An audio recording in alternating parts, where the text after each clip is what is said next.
On est parti à Alger. Pourquoi Alger? Parce qu'on était toujours sous le fameux état-major Alger-Sahel. On fait partie des troupes d'Alger-Sahel. Donc notre lieu de rassemblement, quand Alger-Sahel avait besoin de troupes, ils avaient des troupes en Grande Kabylie, mais ils avaient aussi, à Alger, ils avaient l'état-major. On est reparti à Alger rapidement, très très rapidement. Pourquoi? Parce que les événements d'Alger et la bataille de Bab el-Oued commençaient. Nous sommes, après le cessez-le-feu, l'OAS intervient à Alger, c'est la terre brûlée. Alger-Sahel a besoin de troupes. Il demande le 273e RIMA qui descend à Alger, donc on se retrouve en l'espace de quelques heures à Alger. Ça nous change.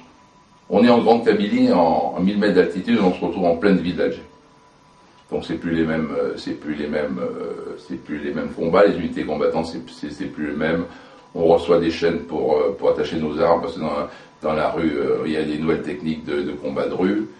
L'OS nous harcèle pas trop à nous, harcèle plutôt les pauvres garçons boulangers de la Coma, donc il y a des combats à Alger. Nous faisons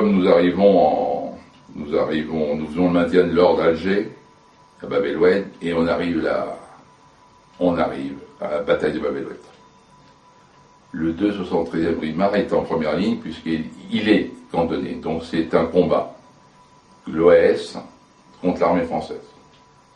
Ces combats-là sont très violents parce que l'aviation tire sur le quartier d'Alger. Et nous, on intervient à Alger contre l'OAS, contre les FLN. On est trois. Il y a l'armée française, l'OAS et les FLN. Ou la LN. On est trois partis. On ne sait plus qui tire, qui fait quoi, on ne sait plus rien.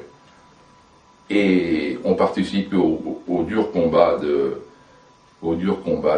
la bataille de Bab el-Oued. On a des pertes, puisque dans le bled, pratiquement, on n'a pas eu de face à la LN, de mon temps, on n'a pas eu trop de pertes.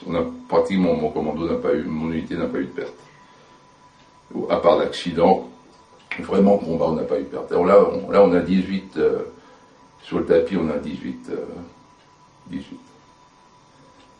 Donc, effectivement, on fait la première page de match. C'était des combats de rue. Mais je me suis habitué, je sais pas, ça tirait partout déjà, alors du coup on a eu du mal à se cacher.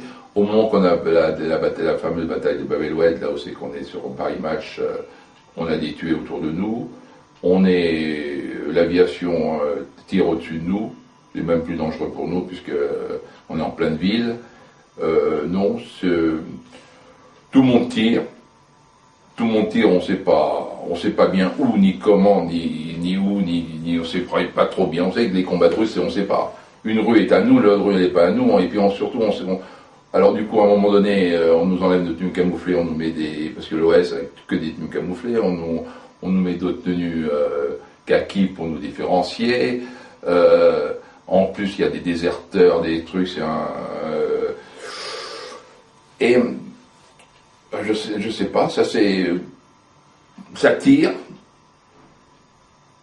On est à un monde irréel, ça tire de partout, les murs, ça descend, on tire des avions, des fenêtres, des trucs, ils mettent à fond pendant que ça tire, ils mettent à fond la télé, les pieds noirs, et ils chantent c'est nous Africains, c'est un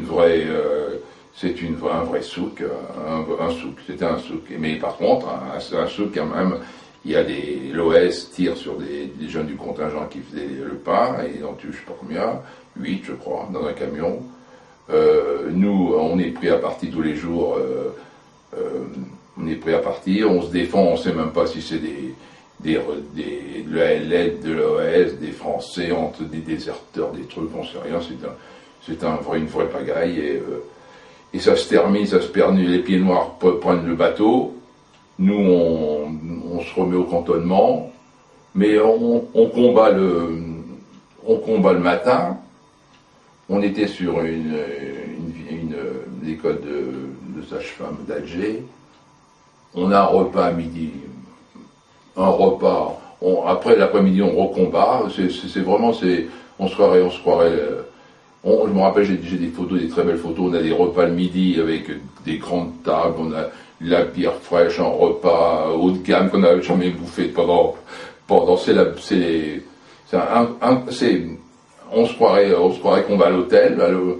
Après l'après-midi, on fait une petite bagarre et après on revient le soir, on dort tranquille. Ah oui, on se met sur la terrasse le soir, on se met sur la terrasse, c'est l'ennemi bleu d'Alger. Il y a 100 charges de plastique qui sautent. Alors nous, on se met sur les terrasses et on fait des photos. On se croirait irréel. Alors après, il y a des unités qui font sauter des bijouteries, ramassent tout le truc. C'est irréel, incroyable. D'abord, ils ont filmé par image. Pourquoi Europe numéro 1, Julien Besançon, Jacques Paoli étaient à nos côtés. Pourquoi? C'était l'événement. C'était le spectaculaire. Même eux, ils étaient là. Là. Déjà, je me rappelle, comme c'était aujourd'hui, Julien Besançon avec son petit truc d'Europe numéro 1 avec les petites qui enregistraient et tout à côté de moi. Ils étaient à l'événement. Ils s'occupaient que de l'événement. Et puis en plus, on était en première ligne. On était les acteurs on buvait entre deux bagarres, on buvait le coup à un bistrot de Pépé, là, un petit bistrot sur les Trois Horloges à l'église, à la place des Trois Horloges. On buvait le coup entre deux coups une section se battait sans se battre, l'autre coup, il y en a deux, trois qui buvaient un petit apéro à côté. Hein. C'était parce qu'on savait, il n'y avait pas ni de front, ni on savait pas. On savait même pas si on était français, l'armée française. Vous êtes qui?